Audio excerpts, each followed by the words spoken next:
Si beaucoup de Brésiliens restent longtemps en Bretagne, ils peuvent devenir Bretons, et les Bretons restent longtemps au Brésil, ils peuvent devenir Brésiliens sans problème. Qu'est-ce que la culture brésilienne apporte à la Bretagne selon toi? Pareil, c'est une bonne question, c'est assez vaste. La culture brésilienne en soi, c'est pareil, c'est un pays énorme avec plein de choses. Il y a le nord-est, le sud, le centre, l'Amazonie. Il y a beaucoup de choses. Mais une chose, moi je suis musicien, et donc je vais te parler par le prisme de la musique.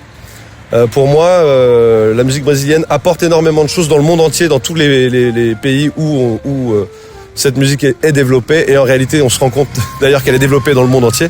En Bretagne particulièrement, où on a à cœur quand même plus que dans d'autres régions de France, je pense, même si c'est un peu partout pareil. Mais en Bretagne, on a à cœur de maintenir un peu cette tradition principalement musicale. Je trouve que l'énergie qu'on retrouve dans les rodas de samba en général, et dans la musique brésilienne en général, est assez proche.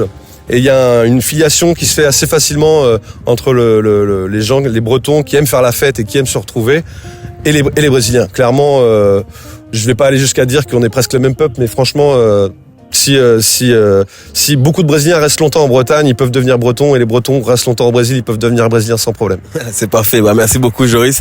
Et si tu veux rester connecté à la vague brésilienne en Bretagne, abonne-toi.